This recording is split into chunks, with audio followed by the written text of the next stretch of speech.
नमस्कार दोस्तों, बायोलॉजी की इस क्लास में आप सभी का स्वागत किया जाता है।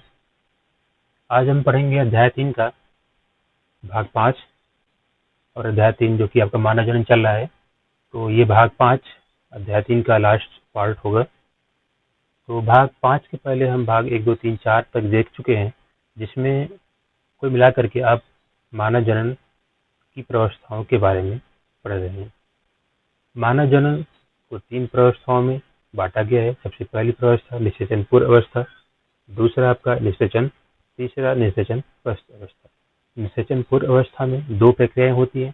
सबसे पहली प्रक्रिया जिसको बोलते हैं निषेचन पूर्व अवस्था की सबसे पहली प्रक्रिया जिसको हम बोलते हैं गैमेटोजेनेसिस यानी कि युग्मक जनन। युग्मक जनन में आपने स्पर्मेटोजेनेसिस और ओजेनेसिस यानी कि अंडाणु जनन दोनों पढ़े हैं। इसके बाद निषेचन पूर्व अवस्था का दूसरी प्रवस्था आती है गैमेट ट्रांसमिशन यानी कि युग्मक हस्तांतरण। तो युग्मक हस्तांतरण के बारे में आपको बताया गया कि नर युग्मक मुख्यतः अगर मनुष्य में देखा जाए तो मनुष्य मुख्यतः नर युग्मक जो कि स्पर्म होता है वह निषेचन प्रक्रिया के लिए एक बॉडी से दूसरे बॉडी तक पहुंचता है यानी कि जाता है या फिर पहुंचाया जाता है। तो उसे हम क्या बोलते हैं? युग्मक हस्तांतरण। तीसरी प्रक्रिया निषेचन का दूसरी प्रक्रिया जो होती है उसे हम बोलते हैं रिप्रोडक्शन फर्टिलाइजेशन यानी कि निषेचन। निषेचन क्या होता है चलिए देखते हैं। तो आज के लिए हम देखेंगे फर्टिलाइजेशन निषेचन।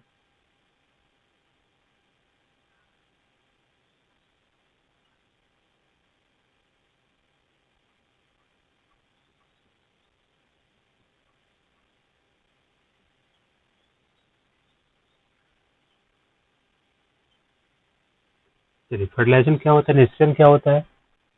निषेचन यानी कि नर युग्मक और मादा युग्मक का एक दूसरे से मिलकर भ्रूण यानी कि युग्मनज जाइगोट का निर्माण करना निषेचन यानी फर्टिलाइजेशन कहलाता है। ठीक है। तो मनुष्य में निषेचन देखिए कहाँ पे होता है, कैसे होता है। तो सबसे पहले आपको बताया गया है मादा जनन तंत्र के बारे में। मादा जनन तंत्र का स्ट्रक्चर अगर हम देखें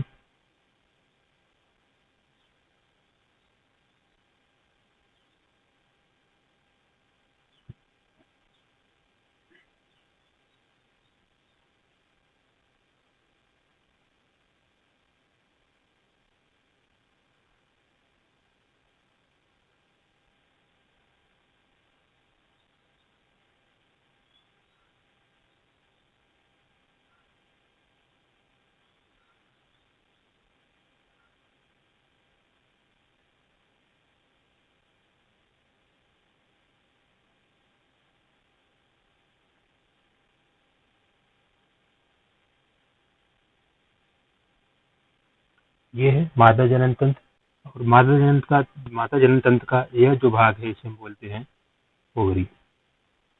ठीक है। ये भी क्या है? ओवरी है। और ये क्या है? यूट्रस है। ठीक। ये है यूट्रस।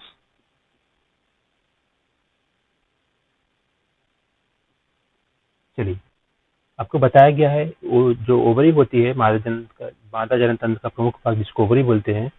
ठीक है। उसमें ओजेनेसिस यानी कि अंडाणु जनित प्रक्रिया के पश्चात क्या बनता है? ओवम बनता है। ठीक है। यानी कि मादा युग्मक बनता है।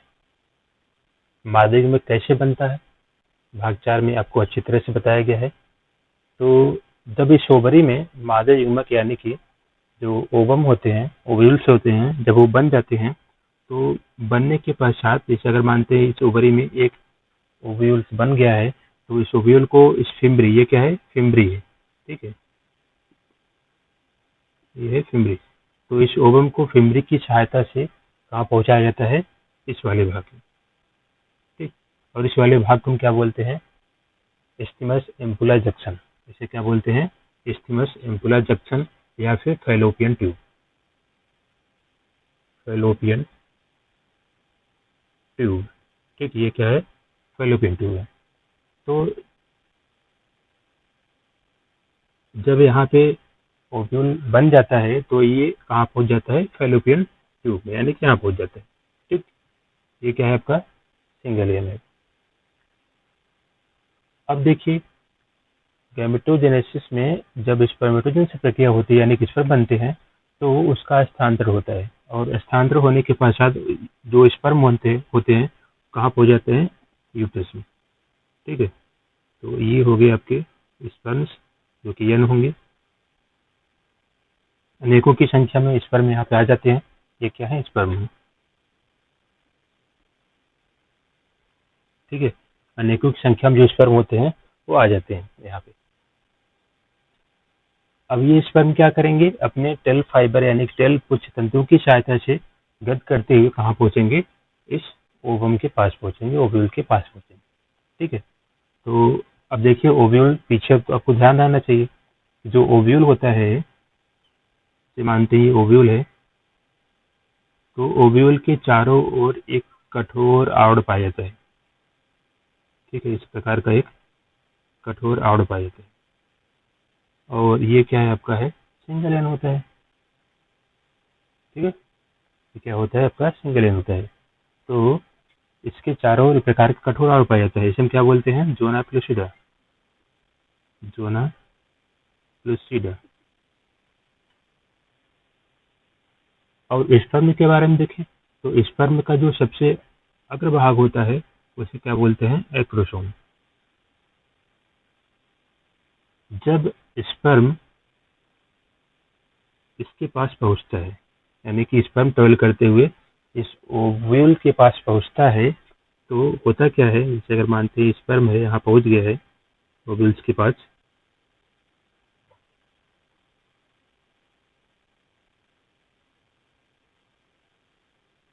तो स्पर्म का अग्रभाग जो होता है उसको बोलते हैं एक्रोसोम। यह एक्रोसोम एक विशेष प्रकार के रासायनिक पदार्थ का स्राव करता है, जिसके कारण जोना प्लूसिडा का यहाँ का जो अस्तर होता है टूट जाता है। ठीक है, जैसे ही टूटता है वैसे ही स्पर्म का जो हेड वाला पार्ट होता है, यानी कि ये जो पार्ट होता है, इतना ये पार्ट होता है, ये इसके अंदर प्रवेश कर जाता है। ठीक है, यानी कि स्पर्म का क्या हो गया, ये हेड हो गया, इसमें क्या होगा, न्यूक्लियस होगा। ठीक है, और जो ओवम है इसका क्या होगा, इसमें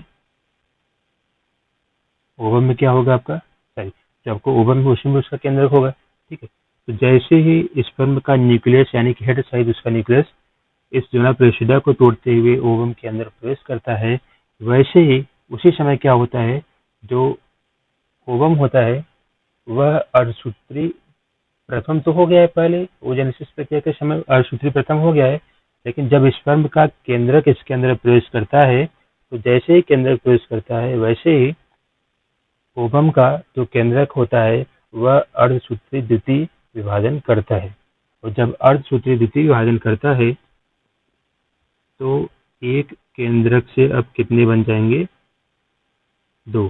ठीक है, और तुरंत ही क्या होता है, यानी जैसे ही स्पर्म का हेड इसके अंदर प्रवेश करता है, तुरंत बाद क्या होता है, जोना प्लूसिडा की स्तर फिर से पैक हो जाता है। ठीक है, और यह जोना प्लूसिडा का जो स्तर अब पैक होता है, बनता है, यह पहले से अत्यधिक कठोर होता है। अर्थात जोना प्लूसिडा का जो स्तर अब नया बनता है वह पहले की अपेक्षा ज़्यादा कठोर इसलिए होता है ताकि इसमें और अधिक स्पर्म का हेड पार्ट यानी कि न्यूक्लियस हेड पार्ट अंदर प्रवेश न करने पाए। जैसे अगर मानते हैं कि ये न्यूक्लियस का इस स्पर्म का न्यूक्लियस इसके अंदर प्रवेश किया है, तो अगर मानते हैं यहाँ पे दूसरा कोई स्पर्म आया है, ठीक है, तो इसका भी हेड इसमें प्रवेश न करने पाए, इसलिए जो प्रोसीजर पहले से अधिक कठोर हो जाता है। ठीक है, तो अब देखिए जब स्पर्म का हेड केंद्रक सहित इसके अंदर प्रवेश करता है तो उसी समय जो ओव्यूल होता है वह अर्धसूत्री द्वितीय विभाजन करता है। ठीक है, तो विभाजन द्वितीय करेगा तो एक केंद्रक से अब दो केंद्रक बना देता है। पहले क्या होता है, एक ही केंद्रक रहता है इसमें। ठीक है, जब इसमें प्रवेश किया तो ये क्या करेगा, अर्धसूत्री द्वितीय विभाजन करता है और एक से कितने केंद्रक बन जाएंगे, दो। जो बड़ा वाला होता है उसे हम बोलते हैं ओव्यूल। ये क्या है, ओव्यूल। और जो छोटा वाला होता है इसको हम बोलते हैं secondary polar body. Secondary polar body, ठीक है, जो कि कुछ समय के बाद क्या होता है, सेकेंडरी पोलर बॉडी नष्ट हो जाता है। ठीक है, अब बचा क्या आपका, ओव्यूल का केंद्रक और ये स्पर्म का केंद्रक। अब ओव्यूल का केंद्रक और स्पर्म का केंद्रक परस्पर मिलते हैं और मिलने की यही प्रक्रिया क्या कहलाती है? फर्टिलाइजेशन। ठीक है। जब फर्टिलाइजेशन प्रक्रिया होती है तो जैसे स्पर्म यहाँ से ट्रेवल करते हुए एक स्पर्म आया जो सबसे पहले पहुंचता है। ठीक है। तो इसके पास आया फर्टिलाइजेशन प्रक्रिया भी है। ठीक है। तो फर्टिलाइजेशन प्रक्रिया हो जाती है, क्योंकि फर्टिलाइजेशन प्रक्रिया देखिए कहाँ पे हुआ है? फैलोपियन ट्यूब, यानी कि स्पर्म आएगा तो यही फर्टिलाइजेशन करेगा। तो ये क्वेश्चन पूछा जाता है कि मनुष्य में निषेचन की प्रक्रिया कहाँ पर संपन्न होती है? तो कहाँ होती है? फैलोपियन ट्यूब, या फिर फैलोपियन ट्यूब को एक और नाम देते हैं क्या? Isthmus ampullary junction. तो यहाँ पे क्या होगा? फर्टिलाइजेशन प्रक्रिया होगी, जिसके वजह से एन एन 2n बन जाएगी। ये तो समाप्त हो गया। ये भी एन था। ठीक है। एन क्या हो जाएगा? 2n। अब ये हो गया 2n। ये क्या हो गया? जो बना है क्या बनेगा आपका? जाइगोट बना, यानी कि युग्मनज बना है। ठीक है। तो जब नर युग्मक और मादा युग्मक परस्पर मिल करके युग्मनज यानी कि जाइगोट का निर्माण करते हैं, तो इसी प्रक्रिया को हम क्या बोलते हैं? फर्टिलाइजेशन। ठीक है। अब देखिए फर्टिलाइजेशन प्रक्रिया जब हो जाता है तो कुछ समय के बाद क्या होता है? ये जो युग्मनज बना है इसमें क्या होगा? विभाजन होगा। ठीक है। तो विभाजन की प्रक्रिया आगे वाले स्टेप में आता है। ये हुआ आपका टोटल यहाँ पे निषेचन। ठीक है। जो कि क्या था आपका दूसरा दूसरा टॉपिक। चलिए तीसरा देखते हैं।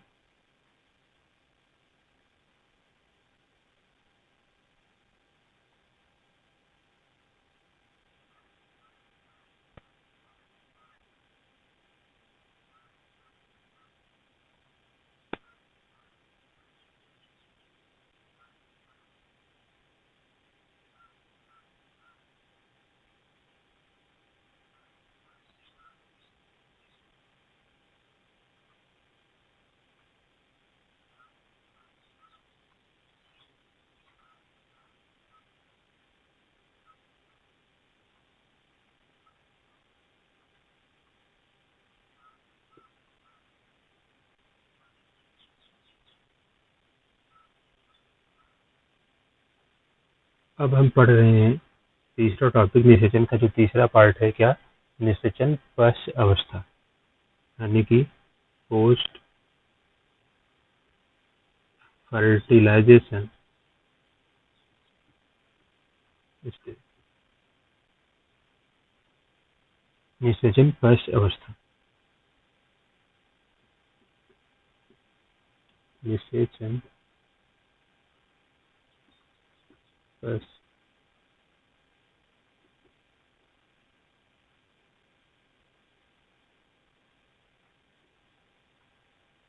चलिए देखते हैं निषेचन पश्च अवस्था क्या होता है। जब निषेचन प्रक्रिया हो जाती है इस फैलोपियन ट्यूब में, तो जाइगोट 2n का निर्माण हो जाता है। ठीक है। जब जाइगोट 2n बन जाता है तो जो भी प्रक्रिया जाइगोट बनने के बाद, यानी निषेचन प्रक्रिया के पश्चात जो भी प्रक्रिया होगा क्या होगा? जाइगोट का डेवलपमेंट होगा, यानी कि जाइगोट क्या करेगा? धीरे धीरे करके अब चाइल्ड के रूप में विकसित होगा। तो निषेचन प्रक्रिया के पश्चात जो भी प्रक्रियाएं होती हैं उसी को हम क्या बोलते हैं? निषेचन पश्च अवस्था। निषेचन पश्च अवस्था में सबसे पहले क्या होता है? जो जाइगोट बना रहता है, जो युग्मनज बना रहता है, इसमें विभाजन होता है। और विभाजन होता है तो एक कोशिका से कितने कोशिका बन जाएगी? अब 2 कोशिका। ठीक है। यानी कि यही आगे थोड़ा सा इसको बड़ा कर लेते हैं।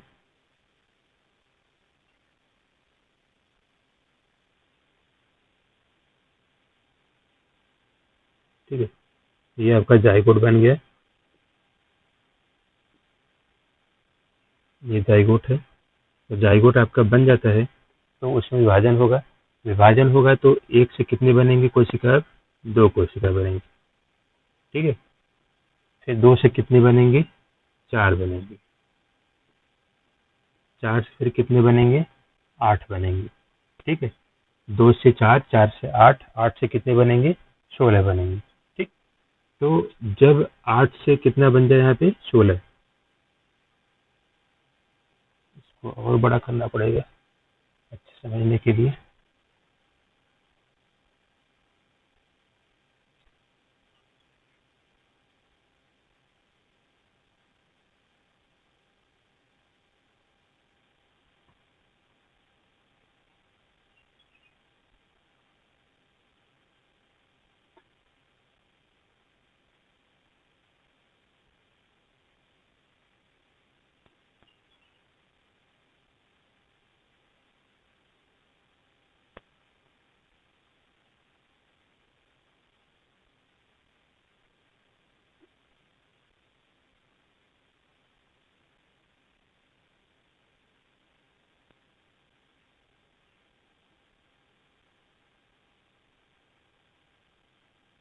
चलिए, निषेचन हुआ, जाइगोट बना, और जाइगोट कैसा आपका है 2n है, यानी कि द्विगुणित है।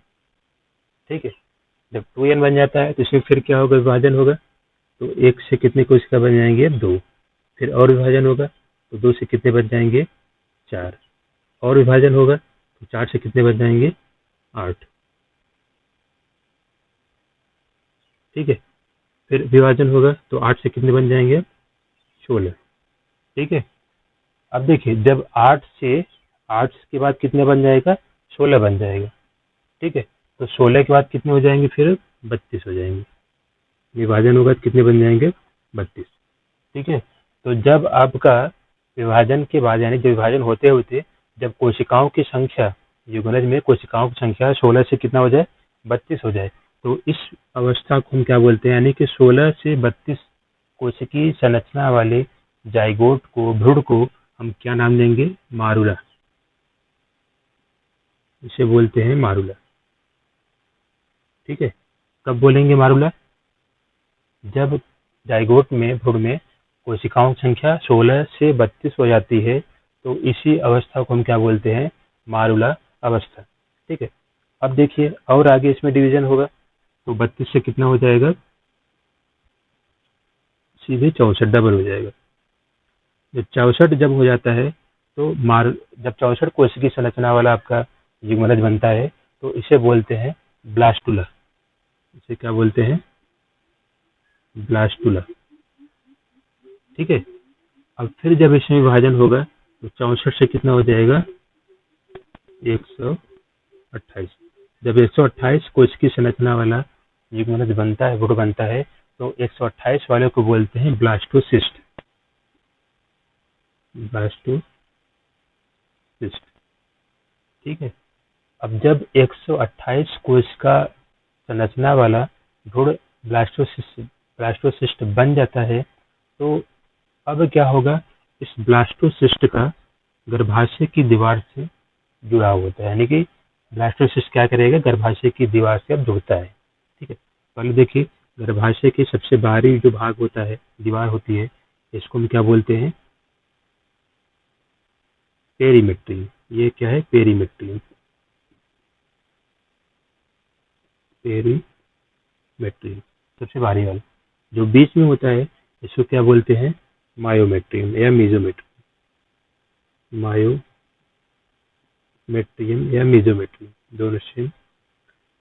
मायोमेट्रियम और मेजोमेट्रियम के बीच में जो होता है, यानी कि सबसे लास्ट में जो होता है, उसको क्या बोलते हैं, इंडोमेट्रियम। ये है इंडोमेट्रियम।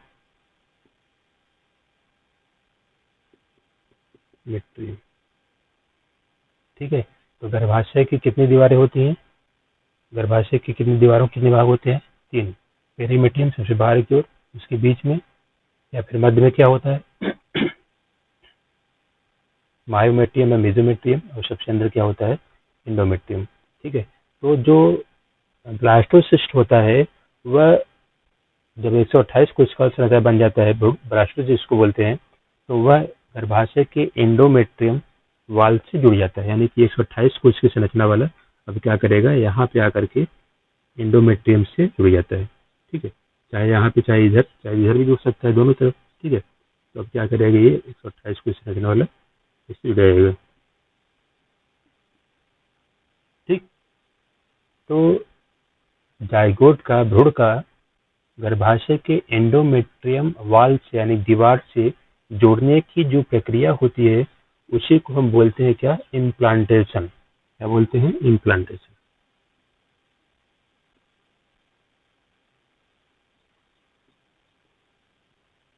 यानी कि प्रत्यारोपण।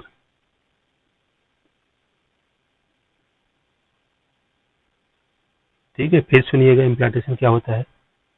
जब भ्रूण 128 कोशिकीय संरचना वाला हो जाता है, जिसको हम ब्लास्टोसिस्ट बोलते हैं, तो ब्लास्टोसिस्ट गर्भाशय के एंडोमेट्रियम वाल से जुड़ जाता है, और जोड़ने की इस प्रक्रिया को हम क्या बोलते हैं, इम्प्लांटेशन, प्रत्यारोपण।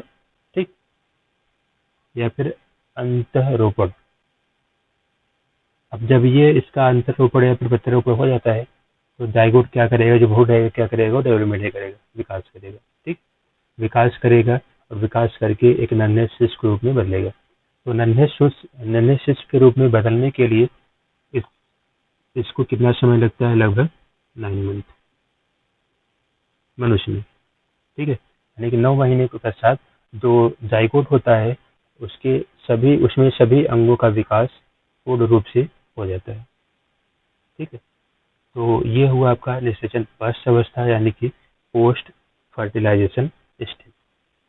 ठीक है, एक छोटा सा टॉपिक इसमें और बचा हुआ है, इसको भी देख लेते हैं। पहले फिर से इसको रिपीट कर लेते हैं। निषेचन प्रक्रिया के पश्चात जो जाइगोट बना होता है 2n, इसमें विभाजन होता है, बार बार विभाजन होता है और वह 2 से 4, 4 से 8, 8 से 16, 16 से 32 कोश की संरचना वाले भ्रूण में बदल जाता है। 16 से 32 कोश का संरचना वाले भ्रूण को मारुलावस्था बोलते हैं और 64 कोश की संरचना वाले भ्रूण को ब्लास्टोलावस्था बोलते हैं। और जब 128 कोश की संरचना वाला भ्रूण बन जाता है तो इसे क्या बोलते हैं? ब्लास्टोसिस्ट। ब्लास्टोसिस्ट जैसे ही बनता है वैसे ही आपका गर्भाशय के एंडोमेट्रियम वाल्व से जुड़ जाता है और गर्भाशय के एंडोमेट्रियम वाल्व से ब्लास्टोसिस्ट का जुड़ना क्या कहलाता है? इम्प्लांटेशन यानी कि प्रत्यारोपण फिर अंतरोपण। ठीक है, ये हुआ आपका निषेचन पश्च अवस्था। निषेचन पश्च अवस्था के बाद छोटा सा टॉपिक और बचा हुआ है, इसको भी देख लेते हैं।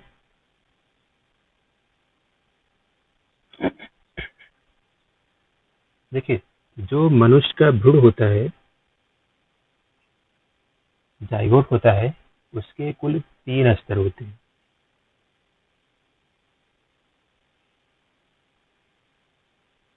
मनुष्य का जो भ्रूण होता है उसके कुल कितने स्तर होते हैं? 3 स्तर। सबसे बाहर की ओर जो होता है इसको हम क्या बोलते हैं? सबसे बाहर की ओर जो होता है उसको बोला जाता है एक्टोडर्म। ये है एक्टोडर्म। और जो बीच में होता है उसको बोलते हैं मेसोडर्म और सबसे अंदर जो होता है उसको बोलते हैं इंडोडर्म। ठीक है, तो मनुष्य का जो भ्रूण होता है वह कितने कोश के स्तर का बना होता है? 3। ठीक है, 3 कोश के स्तर बनने के कारण मनुष्य का जो भ्रूण होता है उसको हम क्या नाम देते हैं? ट्रिप्लोब्लास्टिक। ट्रिप्लोब्लास्टिक। ठीक है, पूछा जाता है कि मनुष्य का भ्रूण जो होता है कैसा होता है? डिप्लोब्लास्टिक होता है, ट्रिप्लोब्लास्टिक होता है? कैसा होता है आपका? ट्रिप्लोब्लास्टिक होता है। ठीक है, यानी कि उसमें 3 कोश के स्तर पाए जाते हैं। कौन कौन से? एक्टोडर्म, मेसोडर्म और इंडोडर्म। ठीक, तो ये हुआ आपका निषेचन पश्च अवस्था। ठीक, और मानव जनन का लास्ट पार्ट यानी कि भाग 5। भाग 5 के साथ मानव जनन और अध्याय 3 आपका समाप्त होता है। उम्मीद करता हूँ कि अध्याय 3 जो कि आप लोगों के लिए बहुत ही इंपॉर्टेंट है, एग्जाम के दृष्टि या फिर अन्य कंपटीशन एग्जाम के दृष्टि से काफ़ी इंपॉर्टेंट चैप्टर है, तो आपको अच्छे समझ में आया होगा। नहीं समझ में आता है तो बार बार वीडियो को देखें, नोट्स बना लें और अच्छे से पढ़ाई करें। ठीक, चलिए आगे मिलते हैं नेक्स्ट अध्याय में, अध्याय 4 में। ठीक, तब तक के लिए नमस्कार।